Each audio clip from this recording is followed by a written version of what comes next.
Taiwan, I'm Yvonne. Thanks for joining us on TaiwanPlus. We can defend ourselves. That's the response from Premier Zhou Rongtai after Donald Trump said Taiwan should start paying for U.S. defense support. Could this be a rare crack in relations between the U.S. and Taiwan? Our reporter Reese Ayres is live with more on the situation. Reese, what exactly did Donald Trump say? Well, some harsh and surprising words there from the former president during an interview in June with Bloomberg. That was published this Tuesday. Let's take a closer look at exactly what Trump said. He said, I think Taiwan should pay us for defense. You know, we're no different than an insurance company. Taiwan doesn't give us anything. Taiwan is 9,500 miles away. It's 68 miles from China. A slight advantage, and China's a massive piece of land. They could just bombard it.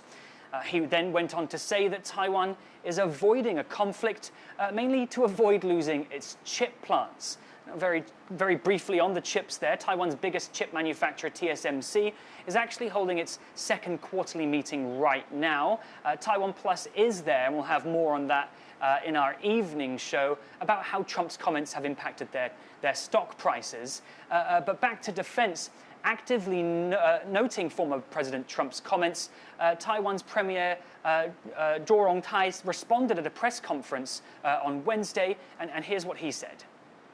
我们稳定的加强我们自己的国防预算，或是恢复了义务役的役期，那以至于说我们强化了社会的韧性，这个都是我们在展现我们身为国际一份子的一个责任。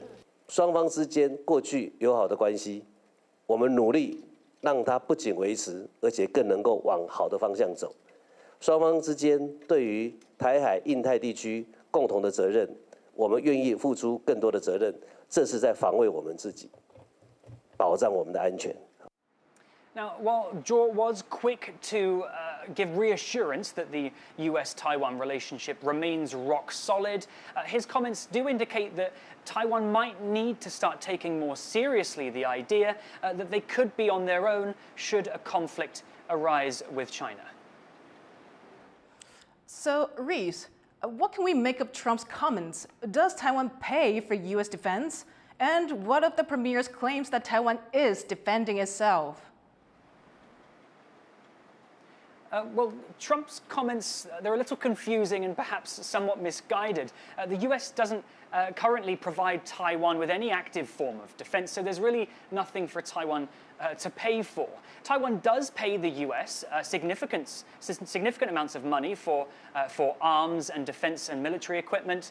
Actually, during Trump's term, Taiwan bought over 18 billion US dollars worth and is currently waiting on another order of almost $20 billion in arms sales. Even the US State Department weighed in after Trump made those comments to Bloomberg, saying that Taiwan does indeed pay for the weapons that it buys from the US and it supports the US manufacturing industry. Now, Taiwan and the US's relationship is actually kind of defined by the Taiwan Relations Act, which stands in place of official diplomatic relations. And that agreement requires the US to provide Taiwan with the arms it needs to defend itself, though the wording does fall short of saying that the US would actively intervene if there was a conflict with China. But regarding the Premier's comments about Taiwan's ability to defend itself. Recently, Taiwan has been investing millions in its own defense to partly avoid reliance on countries like the US. It's been developing domestic military equipment, including submarines and missiles. It's increased its conscription time to 1 year, and it's also invested in more realistic combat training.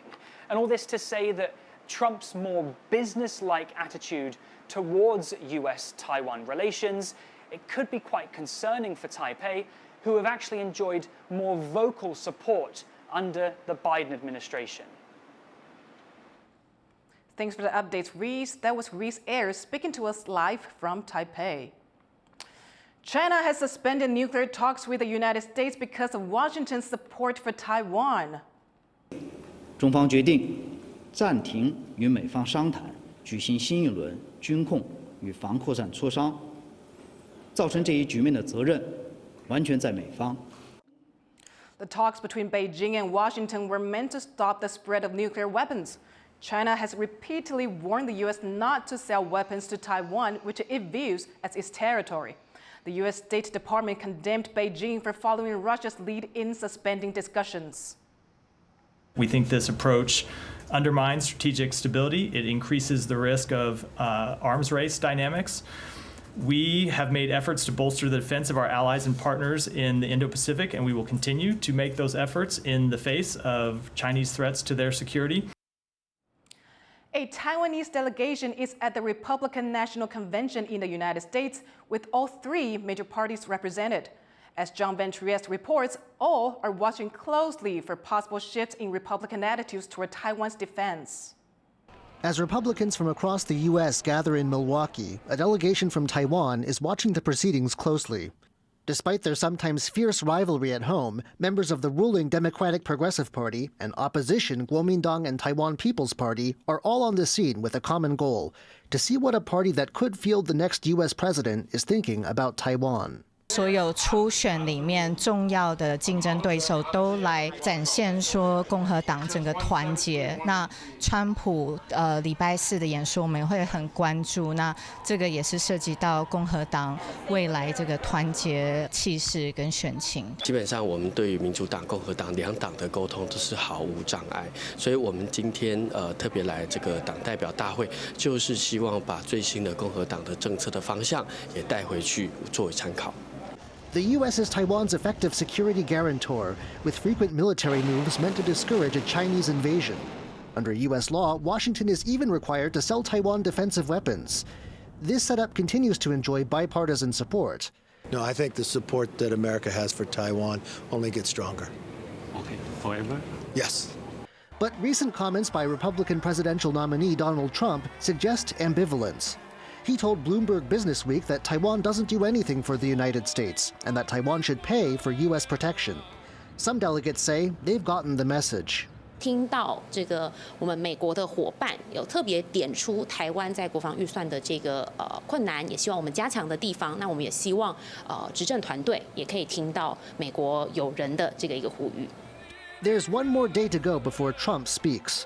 Whether Taiwan or China get mentions and what he might say about future policy toward both are things this delegation and officials in Taipei will be listening for carefully. Klein Wang and Vance for TaiwanPlus.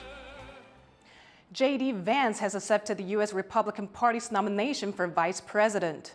And so tonight, Mr. Chairman, I stand here humbled, and I'm overwhelmed with gratitude to say I officially accept your nomination to be Vice President of the United States of America.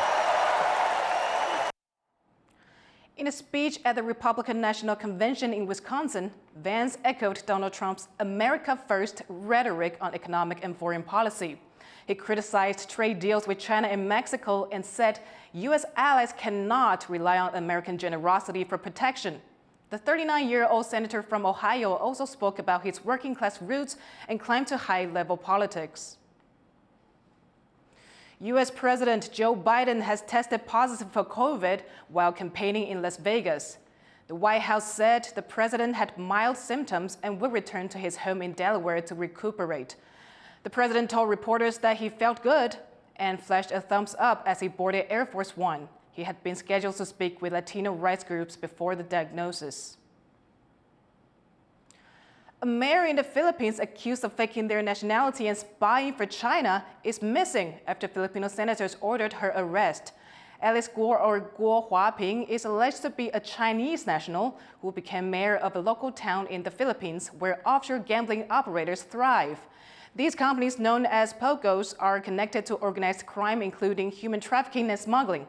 To learn more, Gino Lopez spoke to Brian Dose from the Philippine International Studies Organization based in Manila.